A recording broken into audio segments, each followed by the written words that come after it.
জুলাই সনদ স্বাক্ষরে নব অধ্যায়ের সূচনা দেখছে বিএনপি। বাস্তবায়নে দেরি হলে সংকট তৈরির শঙ্কা জামায়াতের। বয়কটের পর কিছু দলের বিরুদ্ধে প্রতারণার অভিযোগ এনসিপির। রূপনগরে পোড়া রাসায়নিক গুদামের আশপাশের বাতাসে বিষাক্ত গ্যাস ঝুঁকি এড়াতে নিরাপদ দূরত্বে থাকার পরামর্শ। ভয়াবহতা থেকে বাঁচতে আইনের শক্ত প্রয়োগ চায় ফায়ার সার্ভিস। প্রতি মাসে ৩,০০০ ৩,৫০০ বিল আসতো, এখন আমার প্রতি মাসে ৬,০০০ টাকা বিল আসে। টাকা ঢুকেছি, একদিন পরে টাকা নাই। বিদ্যুতের প্রিপেইড মিটার নিয়ে অসন্তোষ। ১,০০০ টাকা রিচার্জে কেটে দেওয়া হচ্ছে ২০০ থেকে ২৫০। পোস্টপেইডের তুলনায় দ্বিগুণ খরচে ক্ষোভ। কথা বলতে রাজি নয় ডেসকো। লাগামহীন স্বর্ণের বাজারে তলানিতে বিক্রি চোরাচালান ঠেকাতে বিশ্ববাজারের সঙ্গে মূল্য সমন্বয়ের দাবি বা জুসের যৌক্তিকতা নিয়ে প্রশ্ন বাংলাদেশ ব্যাংকের। এবং রাশিয়ার বিরুদ্ধে লড়তে এবার মার্কিন টমাহক মিসাইল চায় ইউক্রেন। বিনিময়ে ড্রোন তৈরি করে দেওয়ার প্রস্তাব জেলেনস্কির। সংঘাত উস্কে দেওয়ার শঙ্কায় দ্বিধাগ্রস্ত ট্রাম্প।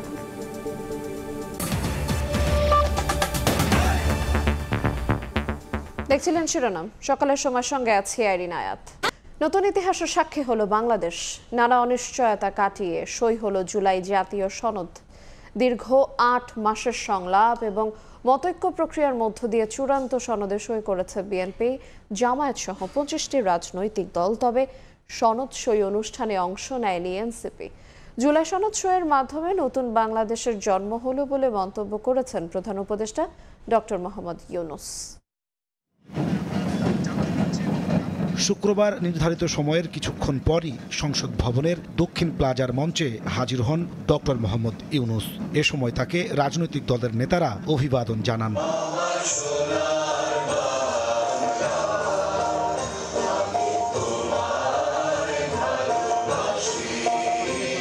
জাতীয় সঙ্গীতের মাধ্যমে শুরু হয় ঐতিহাসিক জুলাই জাতীয় সনদ স্বাক্ষরের আনুষ্ঠানিকতা। একই মঞ্চে তখন এনসিপি ছাড়া অন্যান্য প্রায় সব দলের নেতারা উপস্থিত ছিলেন। ঐক্যমত কমিশন প্রায় ১ বছর আলোচনার মাধ্যমে যেসব বিষয়ে একমত হয়েছে রাজনৈতিক দলগুলোকে তার কপি দেয়া হয়। প্রত্যেক রাজনৈতিক দলের ২ জন করে শীর্ষ নেতা স্বাক্ষর করেন ঐতিহাসিক জুলাই সনদে। বিএনপির পক্ষে মহাসচিব মির্জা ফখরুল ইসলাম আলমগীর, স্থায়ী কমিটির সদস্য সালাউদ্দিন আহমেদ। জামায়াতের পক্ষে স্বাক্ষর করেন দলটির নায়েবে আমির ডাক্তার সৈয়দ আবদুল্লাহ মোহাম্মদ তাহের ও সেক্রেটারি জেনারেল মিয়া গোলাম পরওয়ার। স্বাক্ষর আনুষ্ঠানিকতা শেষে প্রধান অতিথির বক্তব্য দেন ডক্টর মোহাম্মদ ইউনূস। শুরুতেই তিনি ৭১-এর মহান মুক্তিযুদ্ধ ও ২৪-এর ছাত্র জনতার গণ অভ্যুত্থানে শহীদদের স্মরণ করেন। ডক্টর ইউনূস বলেন, এই স্বাক্ষরের মাধ্যমে নতুন এক বাংলাদেশের জন্ম হলো। এই পরিবর্তন এখন আমাদের সামনের দিকে এগিয়ে নিয়ে যাবে। আমরা সেই পথে অগ্রসর হব। আমাদের জন্য আজকে নবজন্ম, আমাদের নবজন্ম হলো আজকে। এই স্বাক্ষরের মাধ্যমে আমরা নতুন বাংলাদেশের সূচনা করলাম। প্রধান উপদেষ্টা বলেন, দেশ গঠনের দায়িত্ব আগামী সরকার নেবে, যার প্রস্তুতি জুলাই সনদ। দেশকে গঠন করার দায়িত্ব আগামী সরকারকে নিতে হবে, পরবর্তী সরকারগুলোকে নিতে হবে। সেটার জন্যই প্রস্তুতি হচ্ছে এই আমাদের সনদ। আমরা এক বর্বর জগতে ছিলাম, যেখানে আইন কানুন ছিল না, মানুষের ইচ্ছায় যা ইচ্ছা তা করতে পারে। এখন আমরা সভ্যতায় আসলাম। রাজনৈতিক দলগুলোকে বসে আগামী জাতীয় নির্বাচন কোন প্রক্রিয়ায় হবে তা ঠিক করার আহ্বান জানান প্রধান উপদেষ্টা।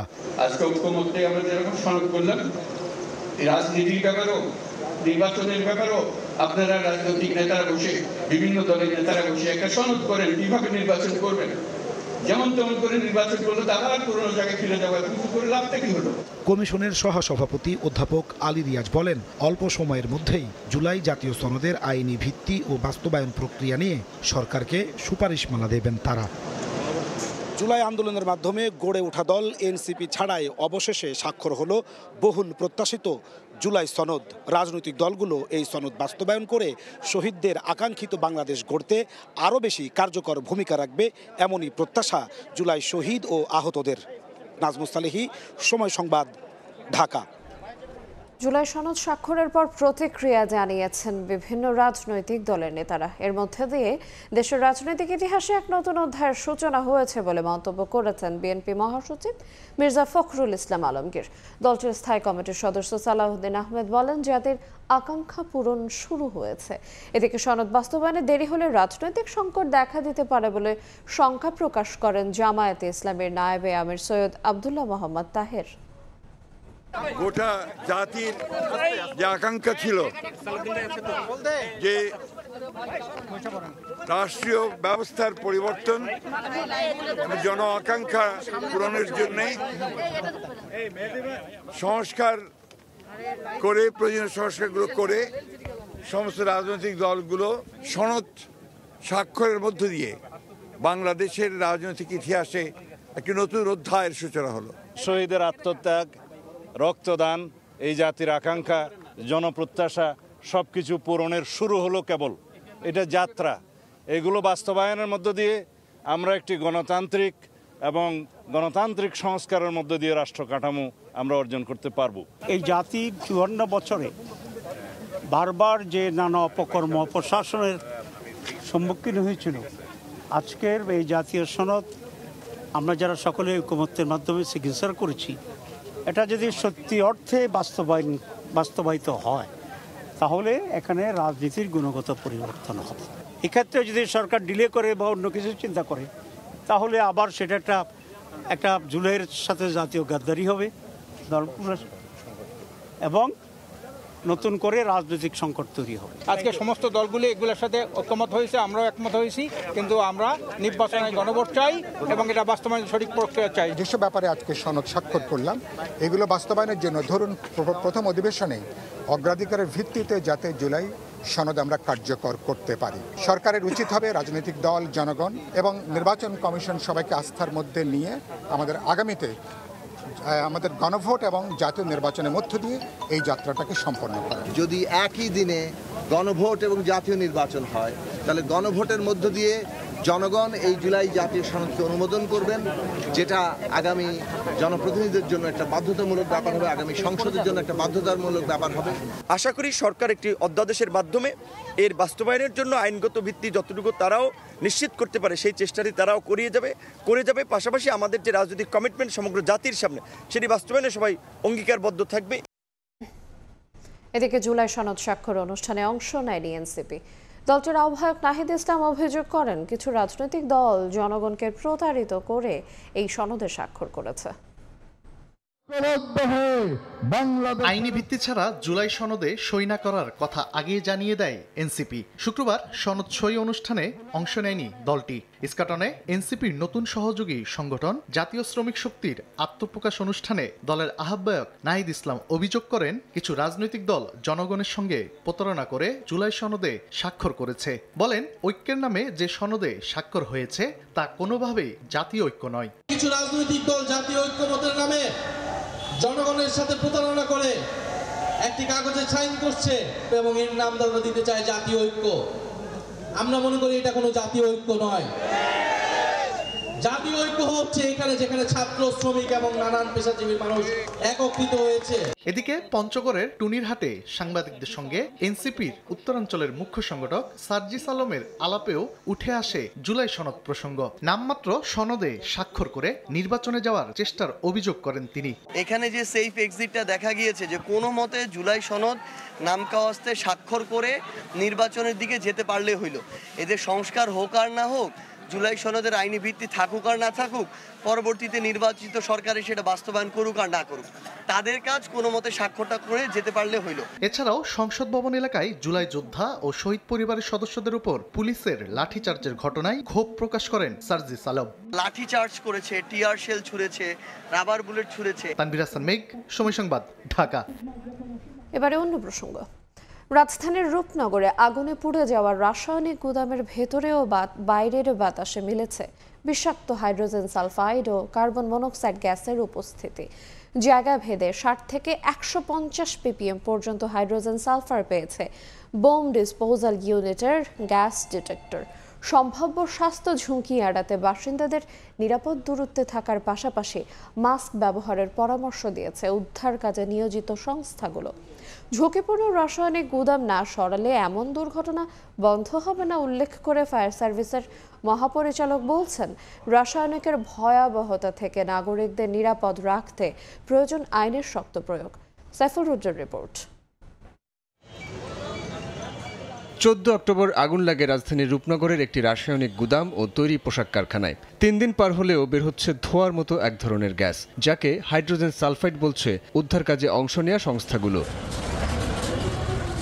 ফায়ার সার্ভিসের সঙ্গে কাজ করছে ডিএমপির বোম ডিসপোজাল ইউনিট। বাতাসে বিষাক্ত গ্যাসের উপস্থিতি ও মান নির্ণয়ে গ্যাস ডিটেক্টর যন্ত্র ব্যবহার করে সংস্থা দুটি। এতে ধরা পড়ে উচ্চ মাত্রার হাইড্রোজেন সালফাইড গ্যাসের উপস্থিতি। বিষাক্ত গ্যাসের ভয়াবহতা সম্পর্কে সতর্ক করা হলেও টনক নড়েনি বাসিন্দাদের। 2-1 মাস্ক ব্যবহার করলেও বেশিরভাগই ছিলেন মাস্কবিহীন। অফিস খুলছিল ইনমিট ঢুকছে, ঢোকার পরে এরা অসুস্থ হয়ে গেছে। মাস্ক পরা উচিত, এটা একটা বিষাক্ত, এটা কেমিক্যাল যেখান থেকে মানে পড়ছে এটা ওইখান থেকে 300 থেকে 500 গজ পর্যন্ত আমাদের এটা সেফ থাকা উচিত। বাতাস ও পানিতে মিশে থাকা এই গ্যাস শরীরের জন্য ক্ষতিকর হতে পারে জানিয়ে কেমিক্যাল ইন্ডাস্ট্রিজ কর্পোরেশনের কর্মকর্তারা জানান, ক্ষতিকর জেনেও গুদাম সরাতে রাজি নন বেশিরভাগ ব্যবসায়ী। এয়ারে যখন যাবে, এয়ারটা যত এরিয়া পর্যন্ত যাবে তত পর্যন্তই এটার এফেক্টটা থাকে। আমরা গত বছর থেকেই ভাড়া দিচ্ছি, এখনো কিন্তু আমাদের গোডাউন সেভাবে ভাড়া নিচ্ছে না। বোম ডিসপোজাল ইউনিট বলছে, গোডাউনের ভেতরে ও বাইরে উচ্চ মাত্রার হাইড্রোজেন সালফাইডের পাশাপাশি পাওয়া গেছে ক্ষতিকর কার্বন মনোক্সাইড। 100 ppm এর উপরেই, যেটা immediate dangerous for life and health. সেখানে আমরা এখানে ভেতরে এটার লেভেল পেয়েছি 149 ppm এবং বাইরে ধরেন অ্যারাউন্ড 70-80 ppm হবে। যে কার্বন মনোক্সাইডেরও 3 ppm আমরা পেয়েছি লেভেল, যে কারণে এটার আশেপাশে যাওয়া যাবে না এবং এই এরিয়াটাতে যে তারা আছে আমার মতে এই এরিয়াটাও সেফ না। ফায়ার সার্ভিসের মহাপরিচালক বলছেন, দুর্ঘটনা রোধে আগাম ব্যবস্থার পাশাপাশি প্রয়োজন আইনের প্রয়োগ। সবার আগে প্রয়োজন হচ্ছে আইনের প্রয়োগ। আইনের প্রয়োগটা যথাযথভাবে হতে হবে এবং সেটা শুধুমাত্র একটা বাহিনী বা ফায়ার সার্ভিসের মাধ্যমে না, সমন্বিতভাবে যে বাহিনী আছে, এখানে আপনার সিটি কর্পোরেশন আসবে, রাজুক আছে, পুলিশ, পরিবেশ অধিদপ্তর, বিস্ফোরক অধিদপ্তরের একটা গুরুত্বপূর্ণ ভূমিকা আছে। এদিকে স্বজনের খোঁজে প্রতিদিন গোডাউনের সামনের সড়কে ভিড় করছেন পরিবারের সদস্যরা। দীর্ঘ অপেক্ষায় ধৈর্যের বাঁধ ভেঙেছে অনেকের। কেউ বা জোর করে ভেতরে ঢুকতে তর্কে জড়াচ্ছেন আইন শৃঙ্খলা বাহিনীর সদস্যদের সঙ্গে। সাইফুল রুদ্র, সময় সংবাদ, ঢাকা। হয়রানি মুক্তির প্রিপেইড মিটারে গ্রাহক ভোগান্তি বেড়েছে কয়েক গুণ। 1000 টাকা রিচার্জে তাৎক্ষণিক কেটে নেওয়া হচ্ছে 200 থেকে 250 টাকা। কোন খাতে কত টাকা কাটা হচ্ছে তার সুস্পষ্ট ব্যাখ্যাও জানেন না গ্রাহক। সংশ্লিষ্ট এসব বিষয়ে কথা বলতে রাজি নন বিদ্যুৎ বিতরণকারী প্রতিষ্ঠান ডেসকোর ঊর্ধ্বতন কর্মকর্তারা। গ্রাহকের সঙ্গে দায়িত্বশীল আচরণের পরামর্শ জ্বালানি বিশেষজ্ঞের। নুরুল আলম নয়নের তোলা ছবিতে শাহিন আলমের রিপোর্ট। রাজধানীর উত্তর এলাকার বাসিন্দা মামুন সম্প্রতি তার প্রিপেইড মিটারে 1000 টাকা রিচার্জ করেছেন। সঙ্গে সঙ্গে সেখান থেকে বিভিন্ন ভ্যাট ট্যাক্স বাবদ কেটে নেওয়া হয় 250 টাকা। তারপর মাত্র 3 দিন বিদ্যুৎ ব্যবহারের মাথায় বাকি টাকাও শেষ হয়ে যায়। যেখানে একই বিদ্যুৎ ব্যবহারে আগে পোস্টপেড মিটারে 30 দিনে তার বিল আসতো 3000 টাকা। প্রতি রিচার্জে যদি সে টাকা কেটে নেওয়া যায়, তাতে আমার আগের কাগজের যে মিটারটা ছিল ওইটাই তো আমার ভালো ছিল। প্রতি মাসে 3000, 3500 বিল আসতো, এখন আমার প্রতি মাসে 6000 টাকা বিল আসে।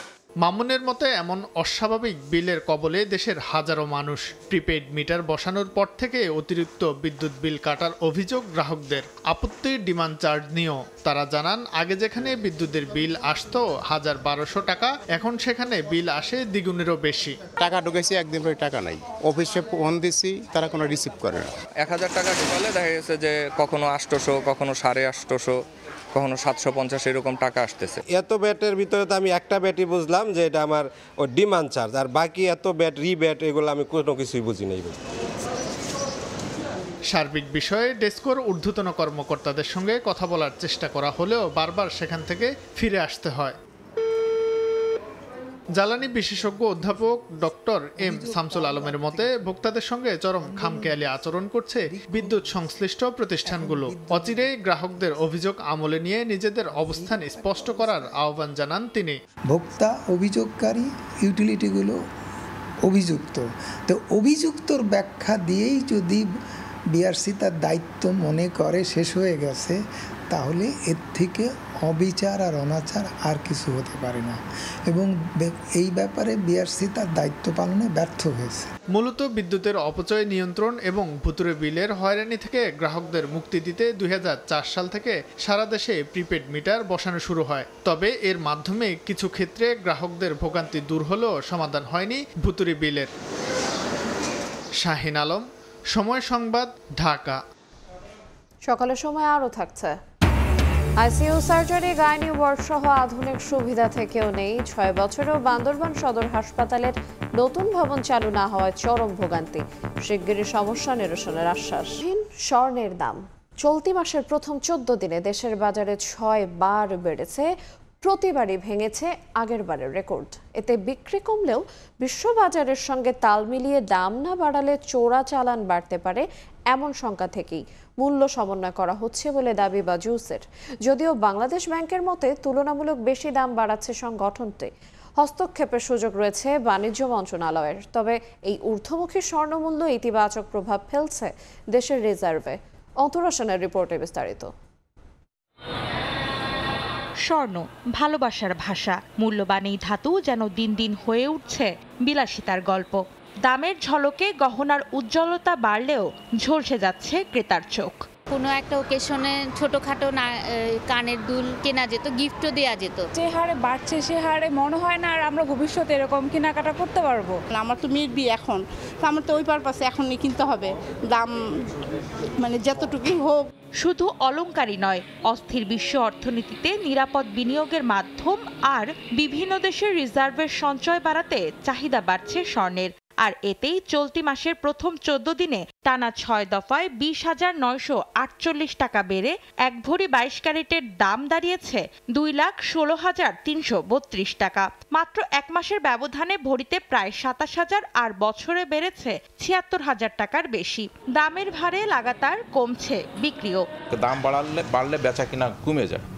মানে আগে আমরা মনে করেন 5 ভরি বিক্রি করলে এখন 3 ভরিও বিক্রি করা যায় না। আমরা তো আশঙ্কা করতেছি এভাবে গোল্ডের দাম বেড়ে গেলে ক্রেতা কমে যাবে। ক্রেতা কমে গেলে অনেক প্রতিষ্ঠানই বন্ধ হয়ে যাবে। বিক্রিতে ভাটা পড়লেও ঊর্ধ্বমুখী বিশ্ববাজারের সঙ্গে তাল মেলাতে না পারলে বেড়ে যাবে স্বর্ণের চোরাচালান।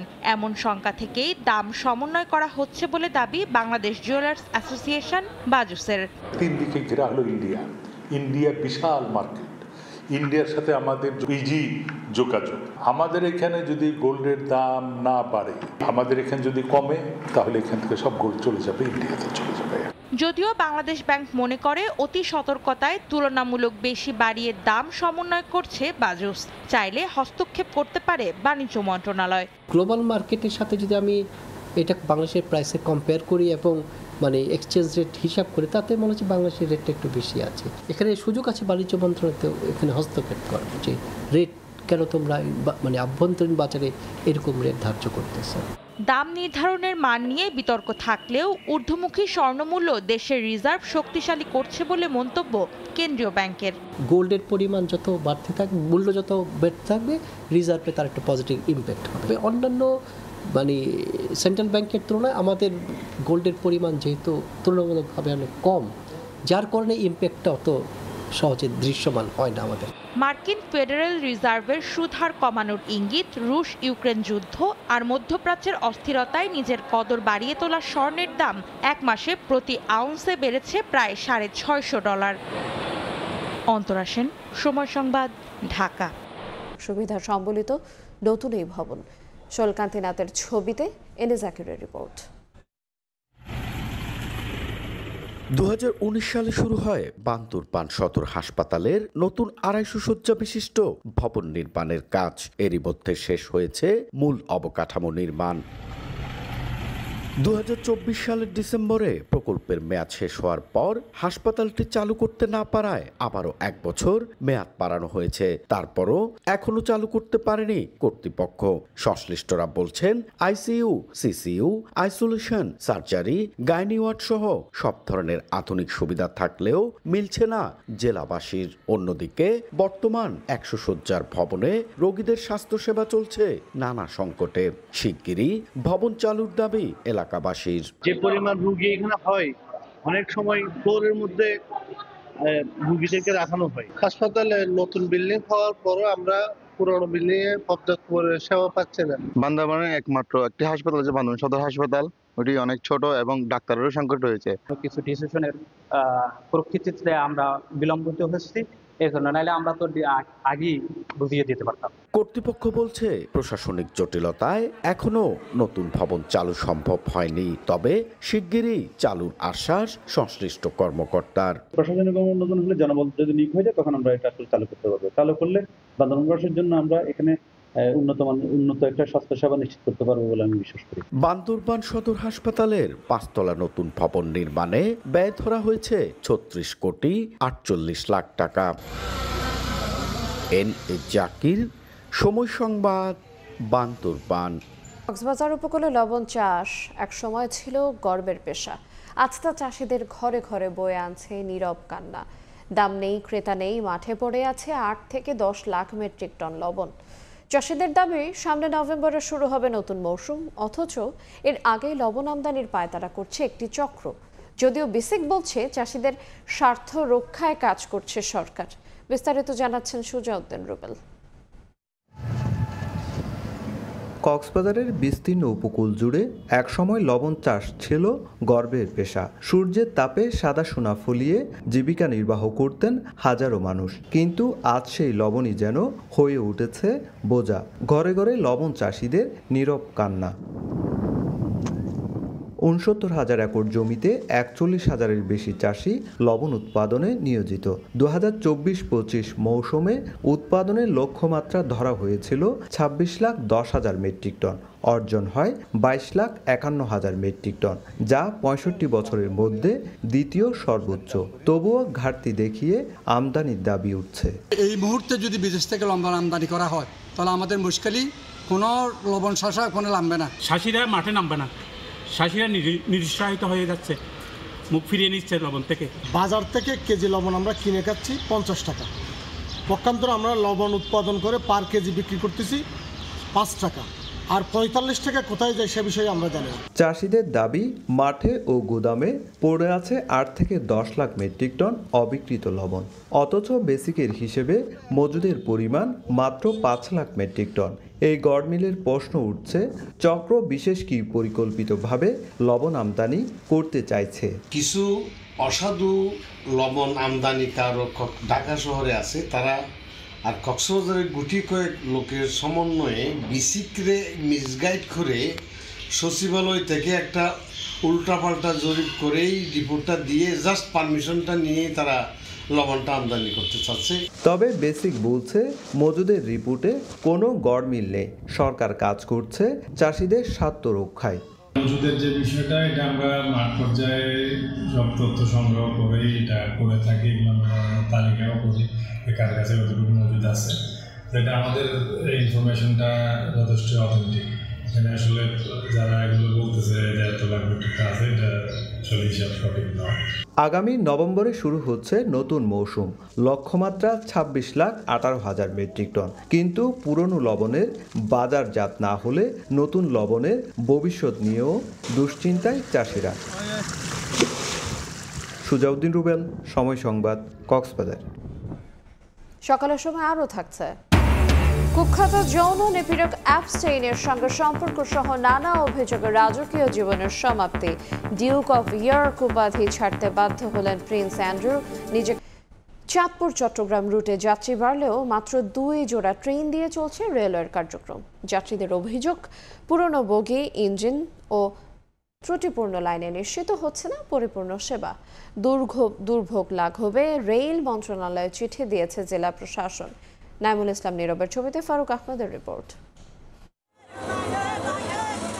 বগিতে জায়গা না পেয়ে জীবনের ঝুঁকি নিয়ে ট্রেনের ছাদে উঠছেন যাত্রীরা, আর যারা বগিতে অতিরিক্ত যাত্রী চাপে তারাও ভোগান্তিতে। এটি চাঁদপুর চট্টগ্রাম রেল রুট ব্যবহারকারীদের দুর্ভোগের প্রতিদিনকার চিত্র। চাঁদপুর থেকে চট্টগ্রাম অভিমুখে ছেড়ে যায় আন্তনগর মেঘনা এবং কমিউটার মেল সাগরিকা। যাত্রীদের অভিযোগ, পুরনো ইঞ্জিন ও বগি দিয়ে পরিচালিত হচ্ছে কার্যক্রম, রয়েছে কোচ সংকট। কুমিল্লা লাকসাম পর্যন্ত 52 কিলোমিটার লাইনেও রয়েছে ত্রুটি, এতে গতি হারাচ্ছে ট্রেন। নিশ্চিত হচ্ছে না পরিপূর্ণ যাত্রী সেবা। একজোড়া নতুন ট্রেন চালু সহ ভোগান্তি দূর করতে ব্যবস্থা নেওয়ার দাবি যাত্রীদের। সকাল টাইমে একটা ট্রেন দিত, তারা মানুষের ভোগান্তিটা অনেক কমতো। আর ভোর 5টা বাজে মেঘনা যায়, তারপরে আর কোনো ট্রেন নেই। অনেকক্ষণ সিরিয়ালে দাঁড়া দেখতে হয়। গরমের ভিতরে মানুষ বীরবেন্দি বাচ্চাদেরকে নিয়ে অনেক অসুবিধা হচ্ছে আমাদের এখানে বসে থাকতে। এই সমস্ত ট্রেনের মধ্যে ভিড়ভাড়টা 3 থেকে 3.5 ঘন্টা এই জায়গায় বসে রয়েছি। পাশে সিট পাই না, খাট দাঁড়ায় আউন লাগে। চাঁদপুর লাইনে অনেকদিন যাবত কোনো উন্নত ট্রেন নাই। এই লোকন ট্রেনে মানুষের গাদাগাদি, এক সিটে 3 জন বসে। চাহিদা অনুযায়ী ট্রেনের সংখ্যা কম, যাত্রীদের চাহিদা অনুযায়ী চট্টগ্রামে আরেকটি আন্তনগর ট্রেন এবং সিলেটে একটি মেইল ট্রেন দিলে যাত্রীর চাহিদা অনুসারে যাত্রী যাতায়াতে স্বাচ্ছন্দ্য বোধ করত। আধুনিক কোচ ও ইঞ্জিন সরবরাহ এবং লাইন সংস্কার সহ যাত্রী ভোগান্তি লাঘবে রেল মন্ত্রণালয়কে চিঠি দিয়েছে জেলা প্রশাসন। আমরা মন্ত্রণালয়কে চিঠি দিয়েছিলাম যে আমাদের লাইনটা সংস্কার করা দরকার, যে 2টা ট্রেন আছে সেইগুলোকেও আধুনিকায়ন দরকার এবং নতুন একটা আন্তনগর ট্রেন দেওয়া দরকার। মন্ত্রণালয় এটা গুরুত্বের সহিত বিবেচনা করছে, এই অঞ্চলের মানুষের কথা চিন্তা করে, রেল সেবার কথা চিন্তা করে হয়তো খুব দ্রুত সময়ের মধ্যেই এই ট্রেন লাইনটা আধুনিকায়ন হবে। চাঁদপুর চট্টগ্রাম রেলপথের দৈর্ঘ্য 180 কিলোমিটার। চাঁদপুর অংশে স্টেশন রয়েছে 10টি। ফারুক আহমদ, সময় সংবাদ, চাঁদপুর। কুষ্টিয়ার কুমারখালীর ছেঁউড়িয়ার দ্বিতীয় দিনের মতো শুরু হয়েছে লালন শাহের তিরোধান দিবসের আনুষ্ঠানিকতা। বিস্তারিত জানাতে সরাসরি যুক্ত হচ্ছেন সহকর্মী SM রাশেদ। ফকির লালন শাহের 135তম তিরোধান দিবসের আজ দ্বিতীয় দিন। সকাল থেকেই কিন্তু ফকির লালন শাহের যারা অনুসারী যারা আছেন এবং যারা ভক্ত যারা আছেন তারা মূলত গোষ্ঠগানের মাধ্যমে তারা দিন শুরু করেছেন এবং তারা যে বাল্য সেবাটি তারা গ্রহণ করেছেন এবং ইতিমধ্যেই তারা কিন্তু তাদের যে ভাবের আদান প্রদান শুরু করেছেন আমরা দেখতে পেয়েছি। এবং ইতিমধ্যে কিন্তু ফকির লালন শাহের আখড়াবাড়িকে ঘিরে কিন্তু প্রচুর মানুষের সমাগম আমরা দেখতে পাচ্ছি এবং ইতিমধ্যেই যারা বিভিন্ন জায়গা থেকে আসছেন তারা কিন্তু ছোট ছোট বাদ্যযন্ত্র, বিশেষ করে বাংলাদেশের যে সত্তা যেটি একতারা, সেটি কিন্তু তারা ক্রয় করছেন বেশি করে এবং তারা তাদের প্রয়োজনীয় জিনিসপত্র যেগুলো আছে সেগুলো কিন্তু তারা ক্রয় করছেন আমরা দেখতে পাচ্ছি। এবং যারা লালন অনুসারী যারা আছেন তারা আমাদেরকে জানিয়েছেন যে আজ কিন্তু দুপুরবেলা তাদের বাল্য সেবা গ্রহণ করার কথা রয়েছে এবং তারা বাল্য সেবা গ্রহণ করবেন বলেও আমাদেরকে জানিয়েছেন। এবং বাল্য সেবা গ্রহণের মাধ্যমে ফকির লালন শাহের যে আচার ছিল, বিশেষ করে অধিবাস, বাল্য সেবা এবং পূর্ণ সেবার যে বিষয়টি আছে তারা কিন্তু পূর্ণ সেবার মাধ্যমে তারা লালনের যে আচার সেটি কিন্তু শেষ করবেন বলে আমরা জানিয়েছেন। মূলত ফকির লালন শাহের যে 135তম তিরোধান দিবস উপলক্ষে কিন্তু এখানে একটি মেলার বসেছে এবং অনেক বিশেষ ব্যবহার্য জিনিস কিন্তু এখান থেকে সাধারণ মানুষ ক্রয় করছে বলে আমরা দেখতে পেয়েছি।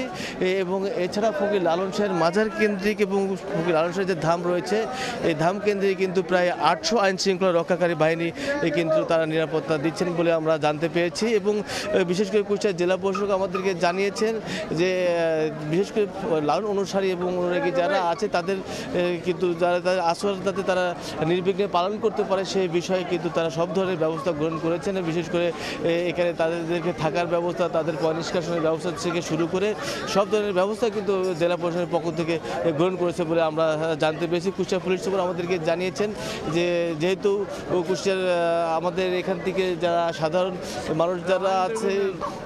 মানুষ যারা আছে তারা ইতিমধ্যেই তারা বাংলাদেশের বিভিন্ন জায়গা থেকে আসে, তাদের যে আসা যাওয়া এবং ট্রাফিক ব্যবস্থা যেটা রয়েছে সেটা কিন্তু এখন পর্যন্ত তারা নিয়ন্ত্রণে রেখেছে, যেহেতু অনেক মানুষের সমাগম হয়েছে বলে আমরা জানতে পেরেছি। বিশেষ করে ফকির লালন শাহের আখড়াবাড়ি কেন্দ্রিক আমি এখানে যারা লালন একাডেমি যারা কর্মকর্তা আছে তারা আমাদেরকে জানিয়েছেন যে ফকির লালন শাহের 135তম তিরোধান দিবস উপলক্ষে কিন্তু প্রায় 7 থেকে 7.5 লক্ষ মানুষ কিন্তু সমাগম ঘটবে শুধুমাত্র কুষ্টিয়ার কুমারখালী উপজেলার ছেঁউড়িয়া গ্রামে। এবং ইতিমধ্যে আপনারা দেখতে পাচ্ছেন প্রচুর মানুষের সমাগম ঘটেছে এবং আইনশৃঙ্খলা রক্ষাকারী বাহিনীরাও কিন্তু তারা তাদের কাজ কিন্তু পরিচালনা করছেন বলে আমরা দেখতে পাচ্ছি।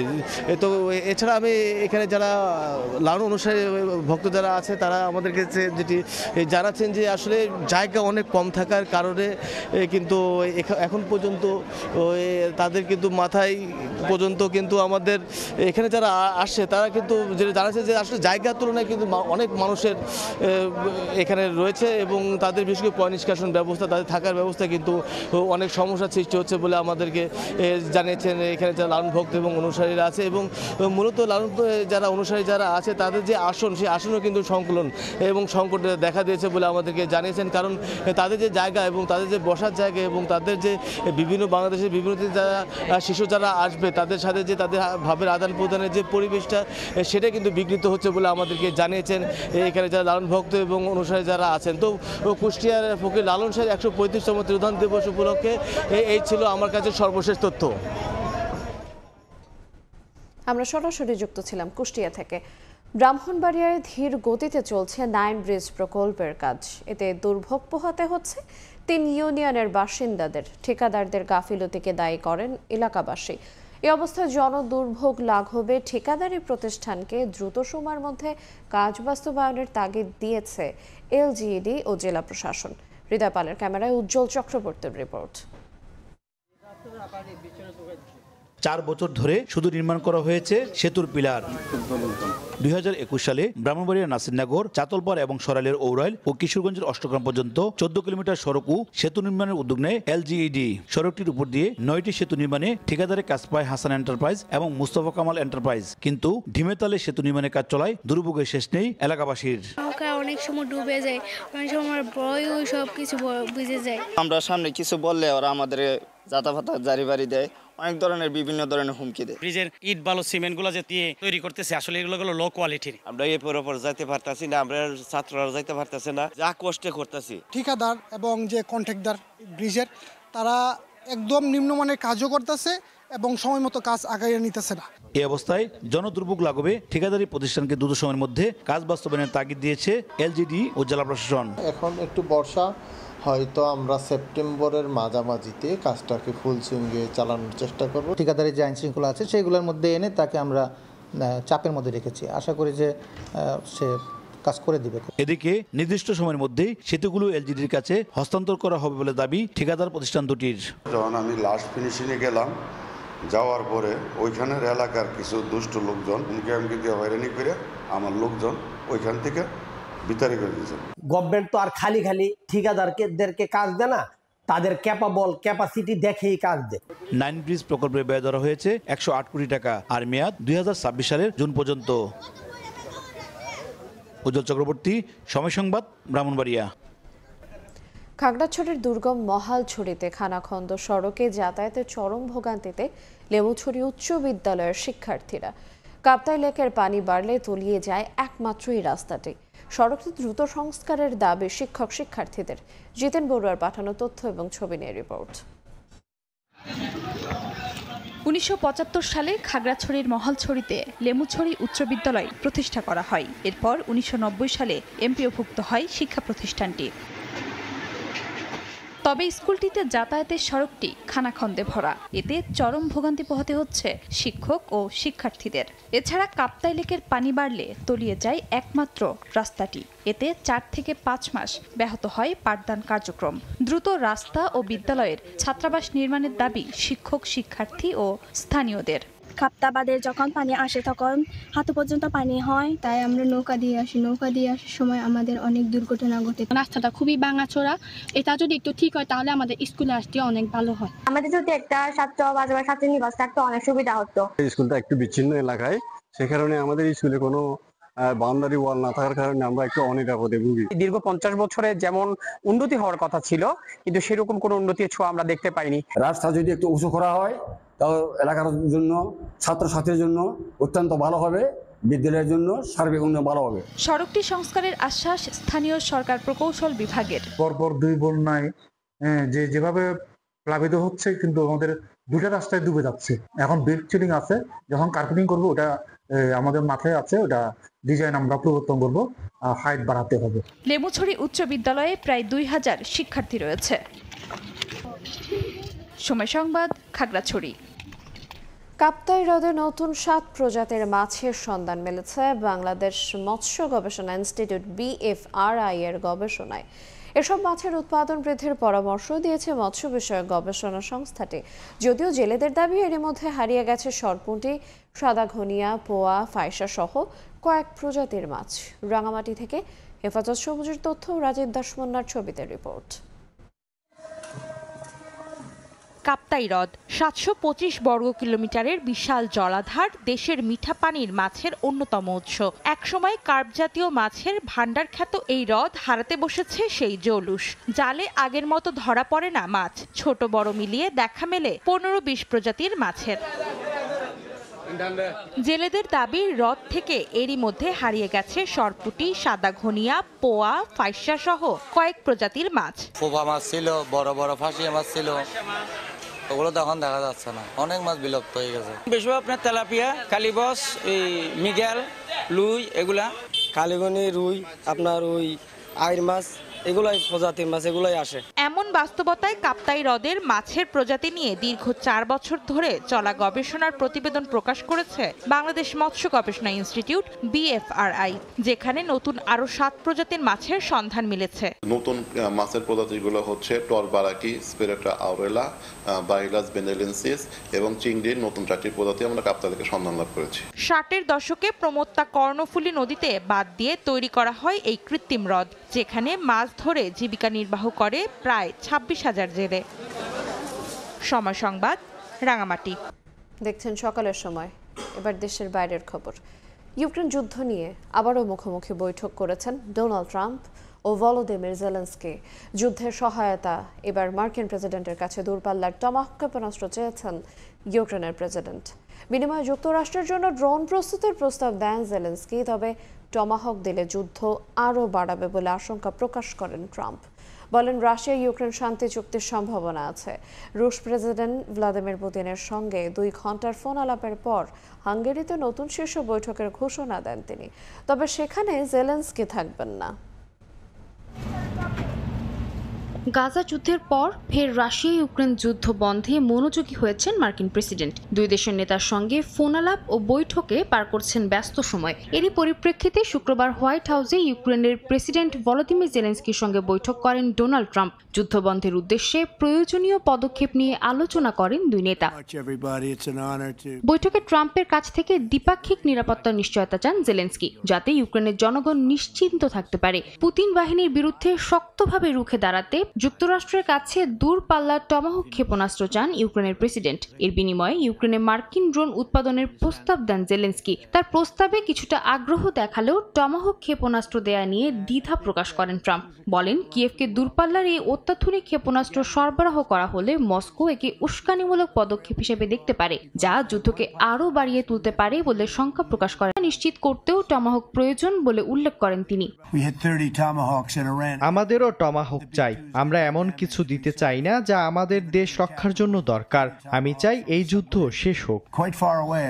এদিকে বৃহস্পতিবার রুশ প্রেসিডেন্ট ভ্লাদিমির পুতিনের সঙ্গে 2 ঘন্টা ব্যাপী ফোনালাপের পর হাঙ্গেরির বুদাপেস্টে নতুন শীর্ষ বৈঠকের ঘোষণা দেন ট্রাম্প। বলেন, রাশিয়া ও ইউক্রেন 2 দেশই যুদ্ধ বন্ধ করতে চায়। এর জন্য কেবল 2 নেতার মধ্যে সমঝোতা প্রয়োজন। নিজেকে মধ্যস্থতাকারী হিসেবে বর্ণনা করে ট্রাম্প বলেন, 3 প্রেসিডেন্টের মধ্যে আলোচনার মাধ্যমে যুদ্ধের ইতি টানা সম্ভব। যদিও বুদাপেস্টের বৈঠকে জেলেনস্কি থাকবেন না বলে জানান মার্কিন প্রেসিডেন্ট। বলেন, পুতিন ও জেলেনস্কির মধ্যে সম্পর্ক ভালো না হওয়ায় আলাদা আলাদা বৈঠক করবেন তারা।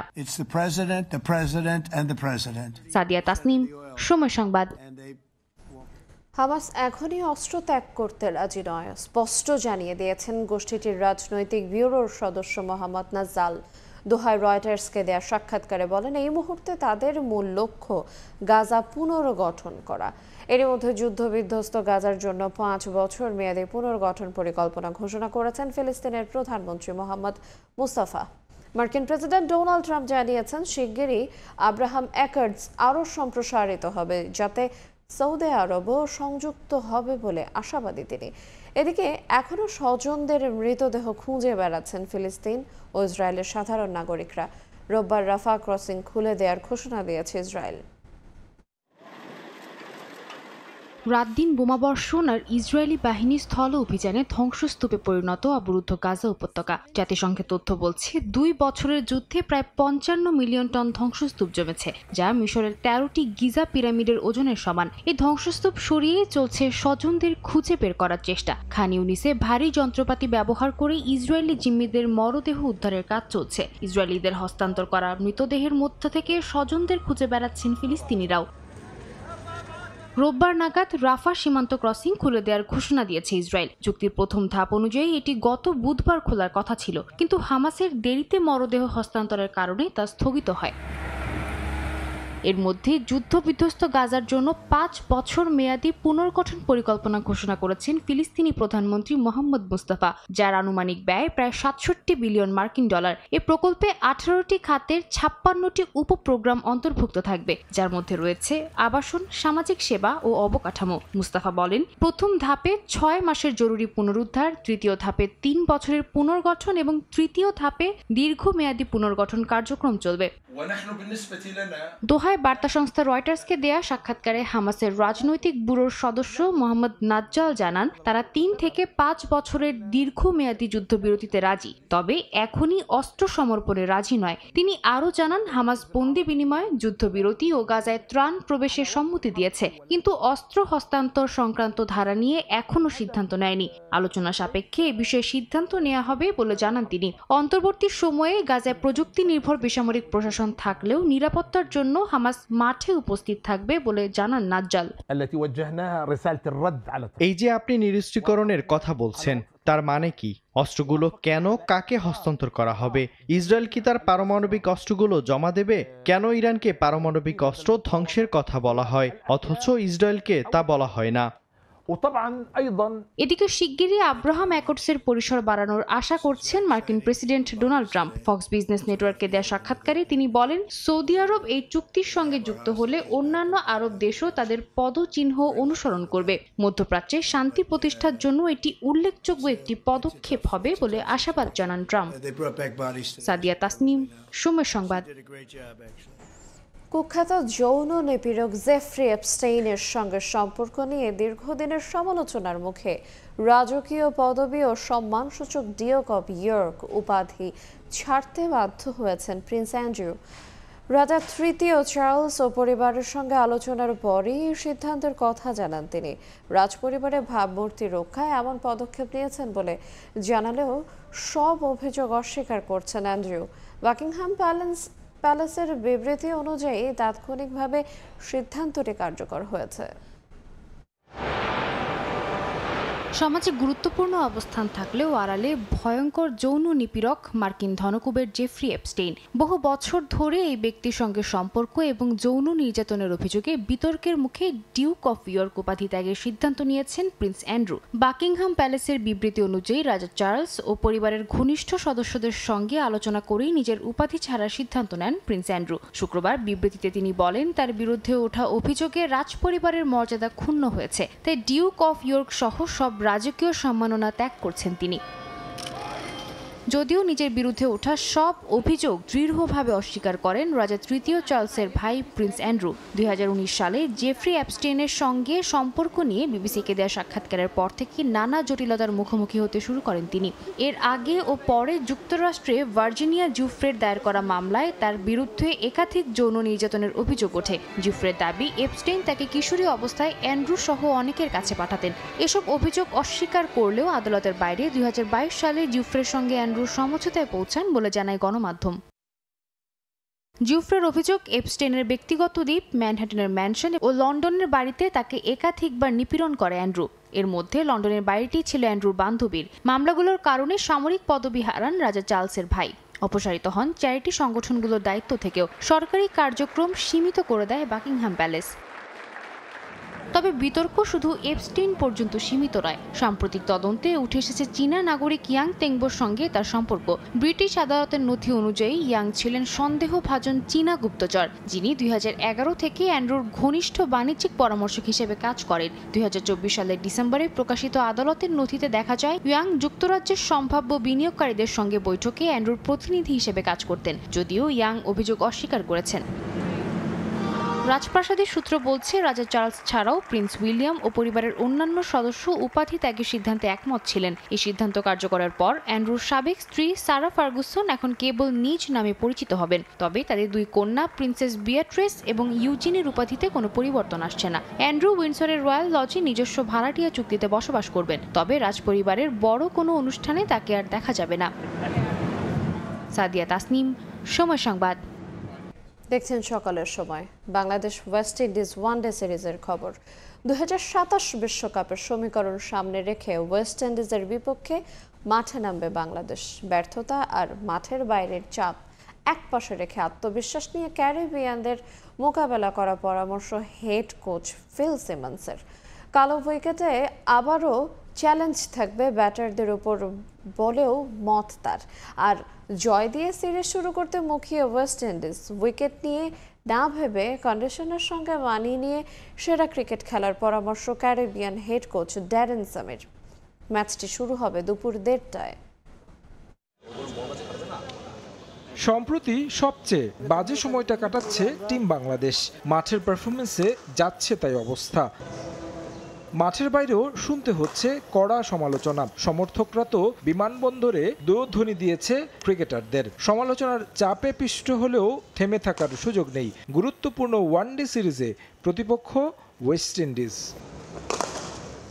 সমালোচনা থাকলেও মাঠের লড়াইটা করতে হবে ক্রিকেটারদের। তাই কোচের পরামর্শ ব্যর্থতা ভুলে আত্মবিশ্বাস নিয়ে ক্যারিবিয়ানদের মোকাবিলা করা। সামাজিক মাধ্যমে ক্রিকেটারদের ট্রল নিয়েও সোচ্চার টাইগারদের হেড কোচ। খারাপ করলে সমালোচনা হবেই। সামাজিক মাধ্যমে ক্রিকেটাররা যা লেখেন সেটা তাদের ব্যক্তিগত ব্যাপার। তবে সেখানে এত কিছু লেখার পক্ষে নই আমি। কিন্তু জাকিরকে নিয়ে যেভাবে ট্রল করা হয় তা খুবই ভয়ঙ্কর। বর্ণবাদী আচরণ সেটা যেখান থেকেই করা হোক তা কোনোভাবেই মেনে নেওয়া যায় না। ব্যাটিংয়ে টাইগারদের হতশ্রী পারফরমেন্স চিন্তার কারণ বাংলাদেশ শিবিরে। অনুশীলনে ভুল শুধরানোর খুব বেশি সময় নেই, কারণ ক্যারিবিয়ানদের বিপক্ষে মাঠে নামার আগে মাত্র একদিনই সুযোগ হলো অনুশীলনের। টাইগারদের হেড কোচের মতে যতটা না সক্ষমতায় তার চেয়ে বেশি সমস্যা মানসিকতায়। আফগানিস্তানের বিপক্ষে আমরা খারাপ খেলেছি, তবে দল হিসেবে এতটা খারাপ নই। এই বিষয়টি দ্রুত অনুধাবন করতে হবে ক্রিকেটারদের। শুধু লেগ স্পিনারদের বিপক্ষে আমরা খারাপ খেলি বিষয়টা এমনও না, কারণ হাসারাঙ্গাকে ঠিকই ভালোভাবে মোকাবেলা করেছি। মানসিকভাবে ক্রিকেটারদের আরো দৃঢ়চেতা হতে হবে। আমাদের কন্ডিশনে আশা করি ভালো ফলাফল আসবে। মিরপুরের রহস্যময় উইকেট বেশ সমাদৃত ক্রিকেট বিশ্বে। ক্যারিবিয়ানদের হেড কোচ ড্যারেন স্যামির কাছে আরও বেশি চেনা। লম্বা সময় বাংলাদেশে খেলার অভিজ্ঞতা তার। অনুশীলনের ফাঁকে উইকেট দেখে কিছুটা অবাক স্যামি। এমন উইকেট নাকি দেখেননি কখনো। উইকেট নিয়ে বেশি কিছু বলতে চাই না। এমন উইকেট আগে দেখিনি। আমার অভিজ্ঞতা ক্রিকেটারদের সঙ্গে শেয়ার করব। আমার সামনে বিশ্বকাপের মূল পর্বে খেলার সমীকরণ। আমরা জয় দিয়ে সিরিজ শুরু করতে চাই। দুই দলের সবশেষ ওয়ানডে সাক্ষাতে হোয়াইট ওয়াশ হয়েছে বাংলাদেশ। ওয়ানডেতে আফগানদের কাছে 3-0 সিরিজ হেরে বিশ্বকাপে বাংলাদেশের খেলা নিয়ে তৈরি হয়েছে শঙ্কা। একই অবস্থা বলা চলে ওয়েস্ট ইন্ডিজের। তবে সেই শঙ্কা কমিয়ে আনতে হলে বাংলাদেশের জন্য সবচেয়ে বড় নিয়ামক হবে এই সিরিজ। 3-0 সিরিজ জিতলে বাংলাদেশ অনেকটাই সেই পথে এগিয়ে যাবে। তাই মেহেদী হাসান মিরাজরা মুখিয়ে আছে জয় দিয়ে সিরিজ শুরু করতে। মিরপুর শেরে বাংলা ক্রিকেট স্টেডিয়াম থেকে তারেক হাসান শিমুল, সময় সংবাদ, ঢাকা। সকালের সময় শীর্ষ সংবাদগুলো জানিয়ে দেব আর একবার। জুলাই সনদ স্বাক্ষরে নব অধ্যায়ের সূচনা দেখছে বিএনপি। বাস্তবায়নে দেরি হলে সংকট তৈরির শঙ্কা জামায়াতের। বয়কটের পর কিছু দলের বিরুদ্ধে প্রতারণার অভিযোগ এনসিপির। রূপনগরে পোড়া রাসায়নিক গুদামের আশেপাশের বাতাসে বিষাক্ত গ্যাস। ঝুঁকি এড়াতে নিরাপদ দূরত্বে থাকার পরামর্শ। ভয়াবহতা থেকে বাঁচতে আইনের শক্ত প্রয়োগ চায় ফায়ার সার্ভিস। প্রতি মাসে 3,000 3,500 বিল আসতো, এখন আমার প্রতি মাসে 6,000 টাকা বিল আসে। টাকা ঢুকেছে, একদিন পরে টাকা নাই। প্রিপেইডে বিদ্যুতের প্রিপেইড মিটার নিয়ে অসন্তোষ। 1000 টাকা রিচার্জে কেটে নেওয়া হচ্ছে 200 থেকে 250। পোস্টপেইডের তুলনায় দ্বিগুণ খরচে ক্ষোভ। কথা বলতে রাজি নয় ডেস্কো।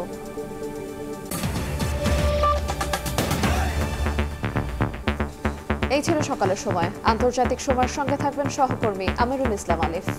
ধন্যবাদ। আন্তর্জাতিক সময় নিয়ে ফিরছি কিছুক্ষণ পর। সঙ্গে থাকুন সময়ের।